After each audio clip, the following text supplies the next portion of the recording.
Hi friends, ಇವತ್ತು ಅವಲಕ್ಕಿ ವಡೆ ಮಾಡೋಣ. ಇದೊಂದು ಸ್ವಲ್ಪ ಡಿಫ್ರೆಂಟ್ ಆಗಿರುವಂಥ ವಡೆ. ಒಂದೇ ಥರ ವಡೆ ತಿಂದು ತಿಂದು ಬೇಜಾರಾದಾಗ ನಾವು ಮನೇಲಿ ಅವಲಕ್ಕಿ ಇದ್ದಾಗ ಈ ವಡೆ ಮಾಡ್ಕೊಬೋದು.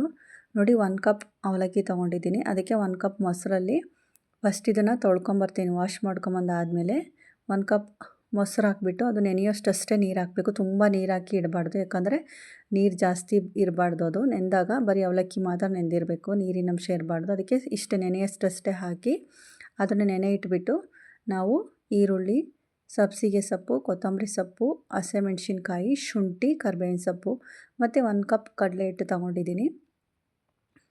ನೋಡಿ, ನೆಂದಾದಾಗ ಇಷ್ಟು ಈ ರೀತಿ ಇರುತ್ತೆ, ನೀರಿನ ಅಂಶ ಇರಬಾರ್ದು, ಅವಲಕ್ಕಿ ನೆಂದಿರಬೇಕು. ನೋಡಿ, ಮೊಸರು ಹಾಕೋದ್ರಿಂದ ನಮಗೆ ಒಂದು ಸ್ವಲ್ಪ ಡಿಫ್ರೆಂಟ್ ಟೇಸ್ಟ್ ಕೊಡುತ್ತೆ. ಮೊಸರಿಲ್ಲ ಅಂದರೆ ನೀರಲ್ಲಿ ಕೂಡ ನೆನೆ ಹಾಕೊಬೋದು. ಕಡಲೆ ಹಿಟ್ಟು ಹಾಕ್ಕೊತಾ ಇದ್ದೀನಿ ಮತ್ತು ಹೆಚ್ಚಿರುವಂಥ ಎಲ್ಲ ಐಟಮ್ಸು ಹಾಕ್ಕೊತಿದ್ದೀನಿ. ಸಬ್ಸಿಗೆ ಸೊಪ್ಪು, ಕೊತ್ತಂಬರಿ ಸೊಪ್ಪು, ಕರಿಬೇವಿನ ಸೊಪ್ಪು, ಶುಂಠಿ, ಹಸಿಮೆಣ್ಸಿನ್ಕಾಯಿ ಮತ್ತು ಈರುಳ್ಳಿ ಇಷ್ಟನ್ನು ಹಾಕ್ಕೊಂಡು ನೀಟಾಗಿ ಕಲಿಸ್ಕೊತೀನಿ. ನೀರು ಹಾಕ್ಕೊಬಾರ್ದು, ಫಸ್ಟಿಗೆ ನೀಟಾಗಿ ಎಲ್ಲ ಕಲಿಸ್ಕೊಬೇಕು. ಅದಾದಮೇಲೆ ಬೇಕು ಅಂದರೆ ಮಾತ್ರ ನೀರು ಹಾಕ್ಕೊಬೋದು. ಇದಕ್ಕೆ ನಾನು ಹೂವಿನ ಕಾಳು, ಸ್ವಲ್ಪ ಚುಟಕಿಯಷ್ಟು ಸೋಡಾ ಪುಡಿ ಮತ್ತು ರುಚಿಗೆ ಎಷ್ಟು ಬೇಕೋ ಅಷ್ಟು ಉಪ್ಪು ಮತ್ತು ಖಾರಕ್ಕೆ ಇನ್ನೊಂದು ಸ್ವಲ್ಪ ಖಾರದ ಪುಡಿ ಆ್ಯಡ್ ಮಾಡ್ಕೊತಿದ್ದೀನಿ. ಇಷ್ಟು ಹಾಕಿದರೆ ನಾವು ಕಡಲೆಬೇಳೆ ವಡೆಗೆ ಹೇಗೆ ಗಟ್ಟಿ ಇರುತ್ತೋ ಆ ಹದಕ್ಕಷ್ಟೇ ಇದನ್ನು ಕಲಿಸ್ಕೊಬೇಕು, ತೆಳ್ಳಗೆ ಕಲಿಸ್ಕೊಬಾರ್ದು. ಫಸ್ಟ್ ಎಲ್ಲ ನೀಟಾಗಿ ಕಲಿಸ್ಕೊಂಡು ಬೇಕು ಅಂದರೆ ಮಾತ್ರ ನೀರು ಹಾಕ್ಕೊಬೇಕು, ಇಲ್ಲಾಂದರೆ ಅದರಲ್ಲೇ ಕಲಿಸ್ಕೊಬೋದು. ನೀರಿನ ಅಂಶ ಇರುತ್ತಲ್ವ ಅವಲಕ್ಕಿ ನೆನೆ ಹಾಕಿದ್ದು, ಹಂಗಾಗಿ ನೀಟಾಗಿ ನಾದ್ಕೊಬೇಕು, ಚೆನ್ನಾಗಿ ಕಲಿಸ್ಬೇಕು ಅದನ್ನು, ಆಗ ಎಲ್ಲ ನೀಟಾಗಿ ಒಂದಾಗುತ್ತೆ. ನೋಡಿ, ಈ ರೀತಿ ಉಂಡೆ ಮಾಡಿ ಈ ಥರ ತಟ್ಟೋ ಥರ ಇರಬೇಕಷ್ಟೇ.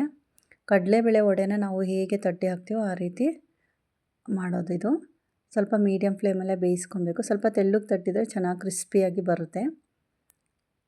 ಸ್ವಲ್ಪ ದಪ್ಪನಾಗಿ ಬೇಕು ಅಂದರೆ ಒಳಗಡೆ ಮೆತ್ತಗಿರುತ್ತೆ, ಹೊರಗಡೆ ಕ್ರಿಸ್ಪಿಯಾಗಿರುತ್ತೆ. ಹಾಗಾಗಿ ಸ್ವಲ್ಪ ನಿಧಾನಕ್ಕೇ ಬೇಯಿಸ್ಕೊಬೇಕು. ಇದನ್ನು ಹೈ ಫ್ಲೇಮಲ್ಲಿ ಇಟ್ಟಿದ್ರೆ ಮೇಲ್ಗಡೆ ಮಾತ್ರ ಬೆಂದಿರುತ್ತೆ, ಒಳಗಡೆ ಬೆಂದಿರೋದಿಲ್ಲ. ಬಟ್ ಅವಲಕ್ಕಿ ವಡೆ ಆಗಿರೋದ್ರಿಂದ ತುಂಬ ಕ್ರಿಸ್ಪಿಯಾಗಿ ಬರುತ್ತೆ ಹೊರಗಡೆ. ನಮಗೆ ಟೇಸ್ಟ್ ಮಾತ್ರ ತುಂಬಾ ಚೆನ್ನಾಗಿರುತ್ತೆ. ಯಾರು ಬೇಕಾದರೂ ಮಾಡ್ಕೊಬೋದು ಇದನ್ನು.